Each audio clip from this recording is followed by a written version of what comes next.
سی ساڵی حکومڕانی ئەمانە هەر مامۆستا هەر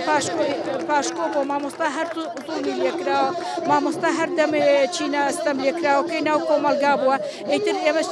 ئەمانەیە کۆتایی بۆ ستەم و زوڵمەی چەند ساڵە بهێنرێت بەڵام ئێمە کۆڵ ناین و بەردەوامە بین و دوێنێ لە هەفتەی پێشوو عەفومکە فەرمانبەرانی هەرێمی کوردستان مامۆسایان تابوتی حکوومەتی هەرێمی کوردستان بەگشتی و کابینەی نۆ بە تایبەتی خستیانە زەبڵدانی مێژوو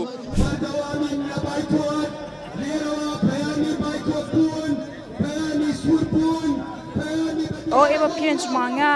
لە خەبات بەردەوامین 5 مانگی 10 ساڵە ئێمە لە 2014 ئێستا 2024 ئێمە ئەم خەبات خۆپیشاندان و بایکۆتی هۆڵەکانی خوێندن وەک خەباتێکی یەک شۆڕشێکی سپی مامۆستایان ئەمە شەڕی وجدانێ ئێمە لەگەڵ بێویژدانەکانە ئەیکەین شەڕی مافراوە شەڕی ئەو کەسانەیە کە مافمان خوراوە بەرامبەرەوەی کە مافیان خواردبووین شەڕی نەعەدالەتی و نادادپەروەریە ئەگەر نان هەیە با بۆ هەمومان بێ ئەگەر نانیش نییە بە هەمووان نەگەن لە ڕاستیدا ئەمانە پەیوەندی بە دەستگایەکی ئەمنی حیزبێکی دیاریکراوی باڵادەستەیە لە هەرێما کە گوڵەڕیان کەوتۆتە لێژی و ئەوەی لە ساڵانی ڕابردوو بە خۆیان و نەیاندی ئەمڕۆ فەرمانبەرانی هەرێمی کوردستان لە پشتی ئەوانەوە ئیشەکانی خۆیەکە لە دادگای فیدراڵی ئیشەکانی خۆیەکە 23 مانگ 18 مانگ 25 مانگ کۆمەڵێک کەیس لە دادگای فدراڵی یەکلاییە بێتەوە کە ئەمان زیاتر ئەژنۆیان نەشتێ و ئەوەی گەندەڵی کردوێت لە هەرێمی کوردستانە بێ بە سزای خۆی بگا.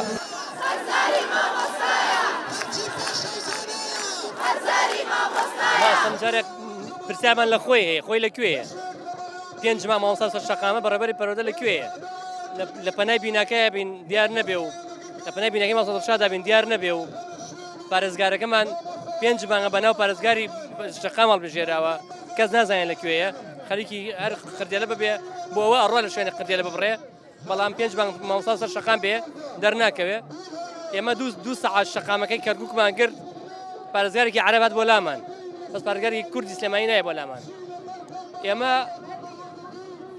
لە ماوەی 10 ساڵی ڕابردووە زیاد لە 3 ساڵ موچەمان بە کاملی دزراوە معقولە ئێستا بڵێ باشە چاوی کردووە حکوومەتی هەرێم خۆی لە فەراغی قانونیایە بەچی قانون نەتوانێت سزای مامۆستا بدات تۆ موچە نایی تۆ یعنی هیچ نییە من پێنجشەمە چوومە پۆلەکەمەوە وتم بە قوتابیەکان وتم فەرموو من چی فێری تۆ بکەم نە پۆلە نە ڕێحلە و ڕێحلەیە نە بۆردە دەرگاکە شکاوە پلاکان شکاوە هیچ نیشانێکی خوێندن و زانستی تیان نییە ساڵ بەو جۆرەی لێ هاتووە یعنی حکوومەتێکی شکست خواردوو کۆمەڵێک کەس بەرپرسن چەسپیون بە کۆمەڵێک کورسیە ئەگەر کەسێکی ئەمریکی ئەوروپی بێگانەیەک بێت فەرچی سووری بۆ داخەن بەڵام لەگەڵ میلەتەکەی خۆیان وەکو دوژمن مامەڵەیەەکە یعنی لە هەر شوێنێکە هەبێ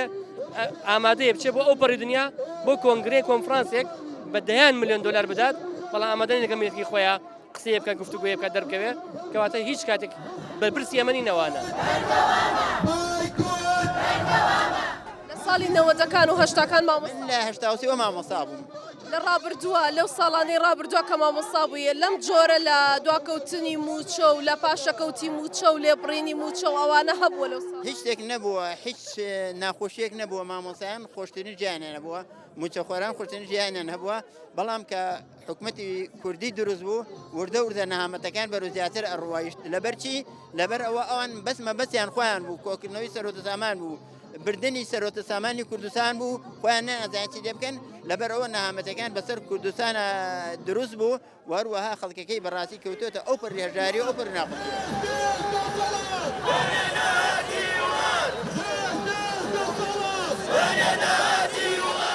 طبعا بەداخەوە حکوومەتی هەرێم ئەم دەسەڵاتە گوێ لە خەباتی مەدەنی ناگرێت کەەوە جێگای داخە چکە 2000 ئەگە خەباتی مەدەنی نەمێنێ خەباتی جێگای دەگرێتەوە بەڵام مامۆستایان بە درێژای 10 ساڵ ڕابردوودا ئەم خەواتە مەدەنیان تێک نەدا تێکیشی نادەن بە جددیان لەبەرەوە ئەم مەسەلەیە تایبەت بە فشارەکانە زەختێکە کراوە هەڕەشەی ئەوە هیچ خەڵک نزیکە 4-5 مامۆستا عقوبەت درراوە بە غایبدان و جگە لەوەش کە هەڕەشەی فەسڵکردنیش دەدرن و دووخستنەوە لە قوتابخانە ئەمە بەشێکی ئەم هۆکارەیە بۆیە بەڕاستی ئەم خەباتە مەدەنیە مامۆستایان وەک خەریکە بە جۆر لە جۆرەکان تەقاوەتیش نەمەدا بەدەستبێنین 5 ساڵێکە دەین بە تەقاوە لەم بوارشدا بەداخەوە دێڵێن کە دەبووە بۆ شوازە مامەڵی نەکردا لانی کەم کۆمەڵە لە داواکارانی کە مامۆستایان لە 4 مانگ و 5 مانگ ڕابردوو داوان کردووە جێبەجیان کردووە گوێنەگرتن بۆ ئەمە دواتر زەرەی خراپتری دەکەوێت ئەمە ناوگە مامۆستا هەروامان هێناوە هەرواش دەڕۆین چونکە بەڵام خەڵکێکی دەسبێنێت ناڕزایی دوێ قەت باوەڕ بەمە نییە لەبەرەوەی ئیشاڵا دەبێت حکومەت بیرێک لەمە بکاتەوە بیر ناکاتەوە زەرت دەکات سبێنێ دوو ڕۆژگە انتخابات لە پێشەوە یعنی بەڕاستی حل هەر ئەوەیە خەباتی مەدەنی لە انتخابات دەخۆی دەبینیتەوە ئەگەر بڕیار بێ ئێمە حەق خۆمان لە حکومەتەوە لە ساڵتا بستێنی